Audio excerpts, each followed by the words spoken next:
Her heart stopped when she saw the gun in his hand, pressed against the head of the man she loved. Rose stood frozen in the crowded Lagos market, oranges spilling from her basket, her scream caught in her throat. How did it come to this? Just yesterday, she was laughing with John, the gate man who stole her heart. Now, his life hung by a thread, and a secret was about to tear her world apart. But let's go back to the moment her heart first betrayed her, and a love she never expected led to a truth she wasn't ready for. Stay with me, because what happens next will leave you speechless. The sun burned hot in Lagos, turning the air sticky and thick. Oshodi market buzzed with noise, traders shouting, buses honking, and feet shuffling on dusty pavement. Rose, 22, balanced a basket of oranges on her head, her faded wrapper tied tight around her waist. Her dark eyes sparkled with hope, even though her stomach growled. She hadn't eaten since yesterday, saving every kobo for her little brother Toby, who needed school fees. Oranges. Sweet oranges, she called, her voice bright despite the ache in her legs. She smiled at every passerby, but most ignored her. Still, Rose kept smiling. It was her pride, her shield. She'd lost her parents to a car crash 3 years ago, and now it was just her and Toby, fighting to survive. She wouldn't let the world break her. At the edge of the market, near a tall iron gate, stood John. He was the gate man for a big mansion, his faded blue uniform loose on his lean frame. His eyes, deep and quiet, always found Rose. Today he waved her over, a shy smile on his face. "Rose, you look tired," he said, his voice soft. "Come rest small." Her heart skipped. John was kind, different from the rough men who catcalled her in the market. He never asked for free oranges or made her feel small. She set her basket down and sat on a stool by the gate, fanning herself with her hand. "You spoil me, John," she teased, but her cheeks warmed. She noticed his hands, calloused, but clean, like he took care of himself. Strange for a gate man, she thought, but she pushed the thought away. They talked, like always. He asked about Toby, about her dreams. She told him she wanted to open a small shop one day, maybe sell more than oranges. He listened, really listened, his eyes never leaving her face. When she stood to leave, he slipped 2 oranges from her basket and pressed a 500 naira note into her hand. "John, no," she protested. "I can't take your money." "It's not charity," he said, his voice firm. "It's because I like seeing you smile." Her breath caught. Was he flirting? Her heart raced, but she laughed it off, tucking the money into her wrapper. As she walked away, she felt his gaze on her back, warm like the sun. That night, in their tiny one-room apartment, Rose couldn't sleep. Toby snored softly on the mat beside her, the air heavy with the smell of kerosene. She stared at the ceiling, thinking of John. His kindness, his quiet strength. She'd never felt this way before, like her heart was too big for her chest. But doubt crept in.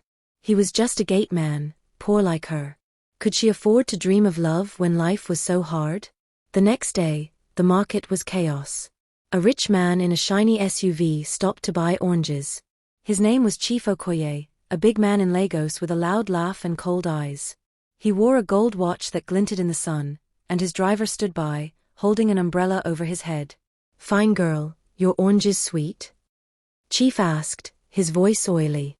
Rose forced a smile. "Very sweet, sir. 200 naira for 5. He bought 10, but his eyes lingered on her, not the oranges. "You're too pretty for this market," he said, leaning closer. "Come work for me. I'll change your life." Her skin crawled, but she kept her voice steady.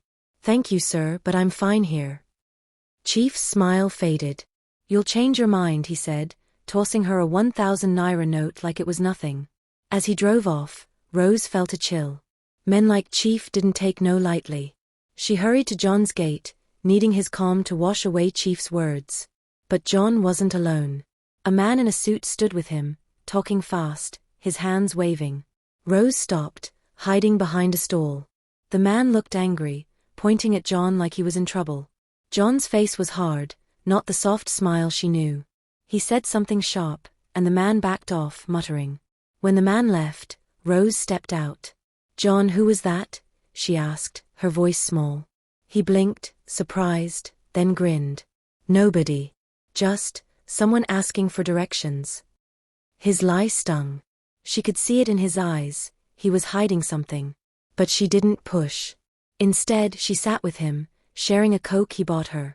They laughed, and her doubts melted. Maybe she was wrong. Maybe he was just shy. Days turned to weeks, and Rose fell harder. John was her safe place. He bought her lunch, fixed her broken sandal, even helped Toby with his homework one evening. He never asked for anything, but his touches, brushing her hand, tucking a braid behind her ear, lit her up inside.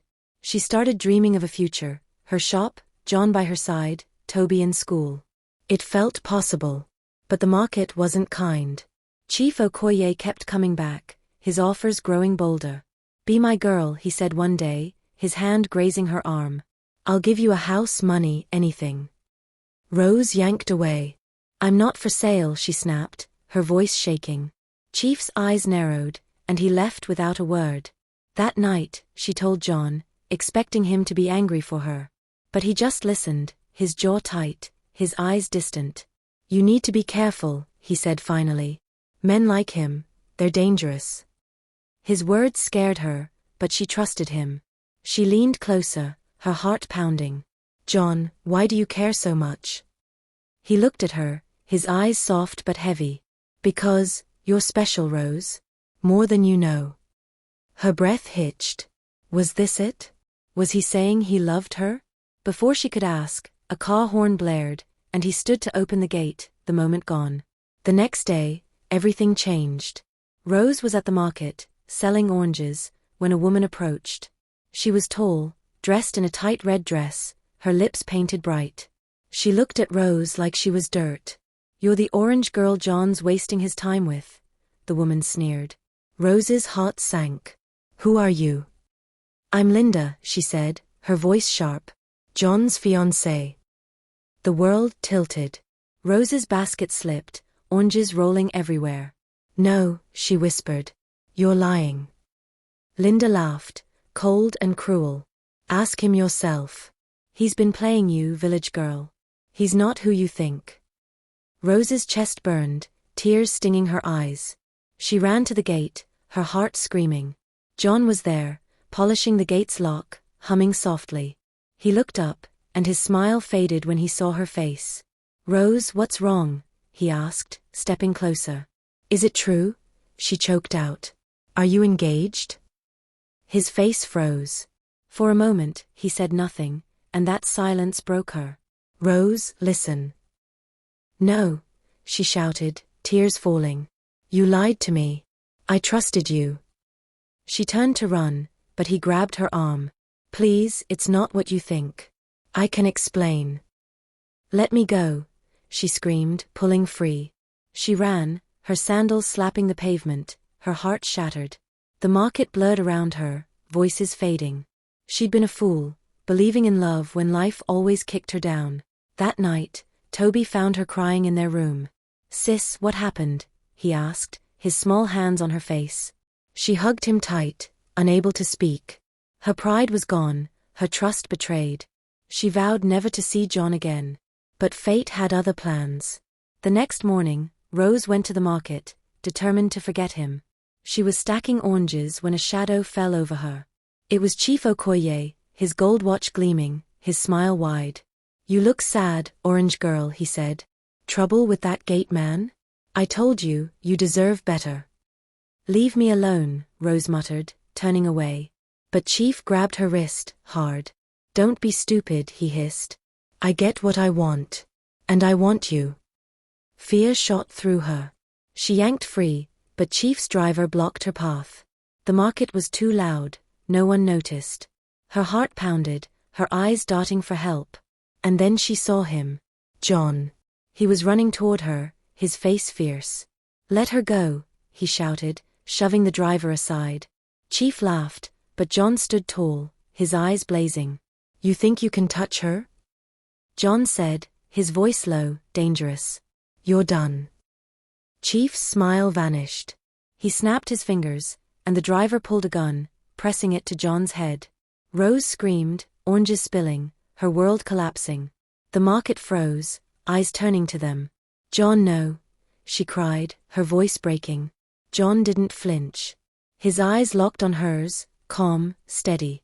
"Rose, trust me," he whispered. And then a sound, a loud beep from the mansion's gate. A sleek black car rolled up, and a man in a suit stepped out. He looked at Chief, then at John, and said words that made Rose's heart stop. "Mr. John Adebayo, we need you inside. The board is waiting." Chief's face paled. The driver lowered the gun, confused.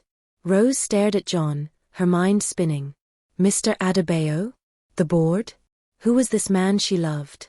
The gun pressed harder against John's temple, but his eyes never left Rose, calm, fearless, hiding a secret that could destroy her love or save it. Rose stood in the chaos of Oshodi Market, her oranges scattered, her heart pounding like a drum.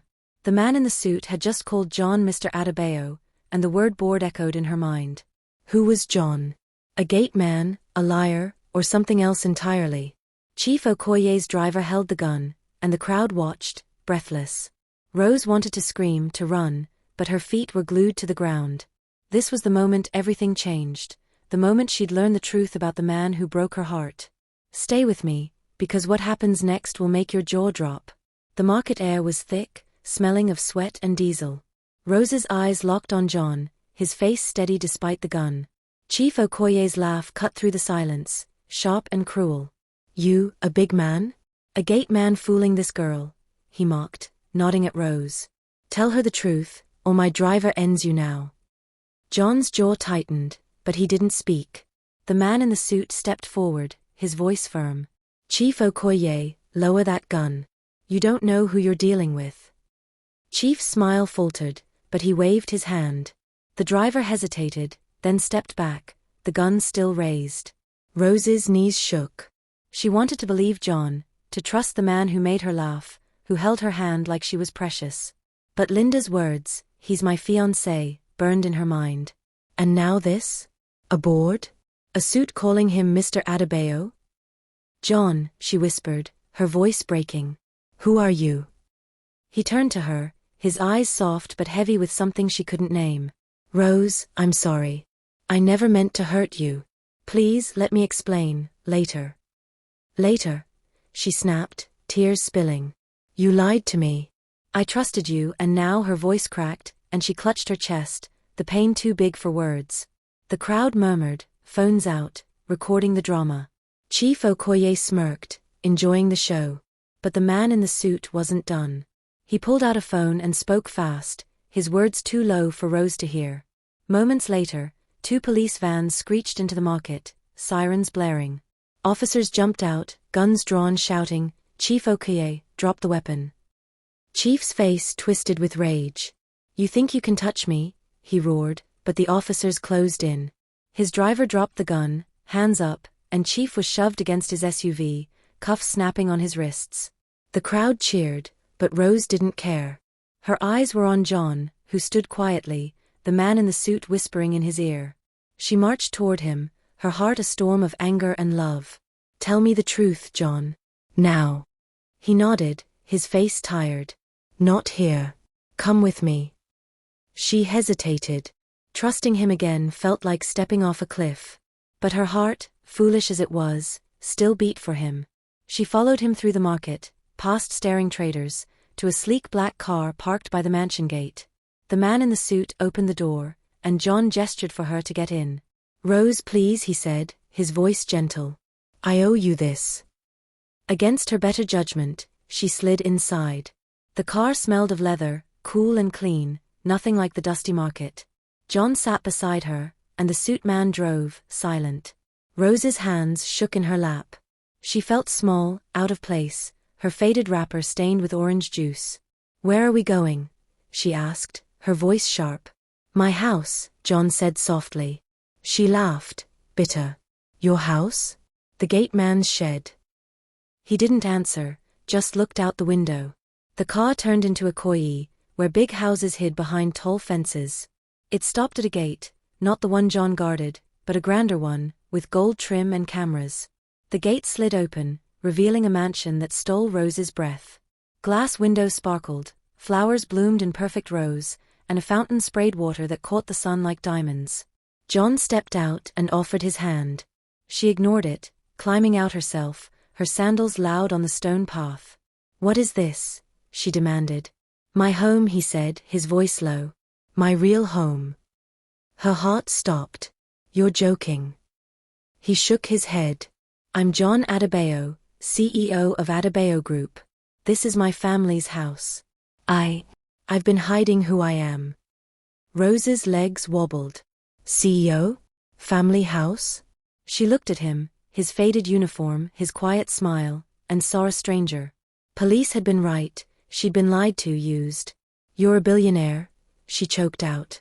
He nodded, his eyes pleading. "Yes. But I never meant to hurt you, Rose.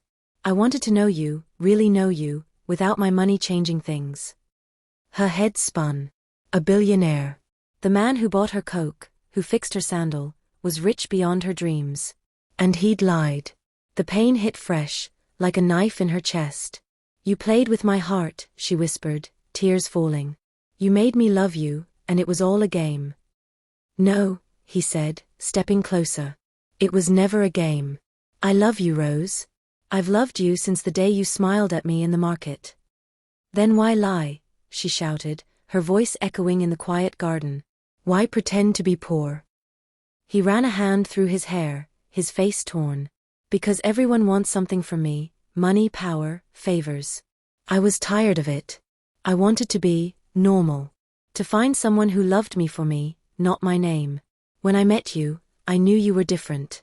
Your heart, your strength, I fell for you, Rose. But I was scared. Scared you'd hate me if you knew." She wanted to believe him, but the hurt was too raw. "And Linda? Your fiancée?" John's face darkened. "She's not my fiancée. She's my ex. We broke up years ago, but she won't let go. She found out I was working as a gateman, don't ask how, and came to the market to ruin things. I swear, Rose, there's no one else." Her heart twisted. Part of her wanted to run into his arms, to forgive him. But pride held her back. She'd fought too hard to be strong, to not let the world break her. "You don't get it," she said, her voice shaking. "You made me feel like I was enough. Now I feel like nothing." John's eyes filled with tears. "You're everything, Rose. I'll spend my life proving it, if you let me." Before she could answer, the suit man, whose name was David, John's assistant, rushed out. "Sir, it's urgent. The board needs you. It's about the merger." John cursed under his breath. "Not now, David." "It's critical, sir. Your father's orders." Rose saw the weight on John's shoulders, the life he'd tried to escape. She felt a pang of pity, but her anger was stronger. "Go," she said coldly. "Your real world needs you. Rose, please. Go." He hesitated, then nodded, his face broken. "This isn't over. I'll find you." He followed David inside, leaving Rose alone in the garden, her heart in pieces. She walked back to the market, the sun burning her skin, her mind a storm. Toby was waiting at home, counting on her. She couldn't fall apart. But every step hurt, every breath a reminder of John's lie. She'd loved him with everything, and he'd built their love on sand. That night, she sat with Toby, helping him with homework. His small voice broke the silence. "Sis, why are you sad?" She forced a smile. "Just tired, Toby. I'll be okay." But she wasn't. Sleep didn't come. She saw John's eyes, heard his voice, "I love you, Rose." Was it real? Could she trust again? Her pride said no, but her heart whispered yes. The next day, the market was buzzing with gossip. Chief Okoye was in jail, charged with fraud and threats. Rose felt a flicker of relief, but it didn't heal her. She sold oranges, her smile fake, her heart heavy. Traders whispered about John, "They say he's a big man, not a gateman." She ignored them, focusing on her work. Then, a shadow fell over her stall. She looked up, and her breath caught. It was John, but not in his uniform. He wore a crisp white shirt, tailored trousers, his watch glinting in the sun. He looked like a king, not her John. Behind him stood David, holding a box. "Rose," John said, his voice soft but loud enough for the crowd to hear. "I was wrong. I lied, and I hurt you. But my love for you is real. I don't want to hide anymore. The traders stared, phones out, filming. Rose's cheeks burned. John, stop. No, he said, stepping closer. You deserve the truth, and the world needs to know it. I'm John Adebayo, heir to Adebayo Group. But I'm also the man who loves you, Rose, more than anything. He dropped to one knee, and the crowd gasped. Rose's heart stopped. Was he? David opened the box, revealing a ring that sparkled like stars. John took it, his hands shaking. Rose, I don't deserve you. But I want to spend my life trying to. Will you marry me? Tears blurred her vision.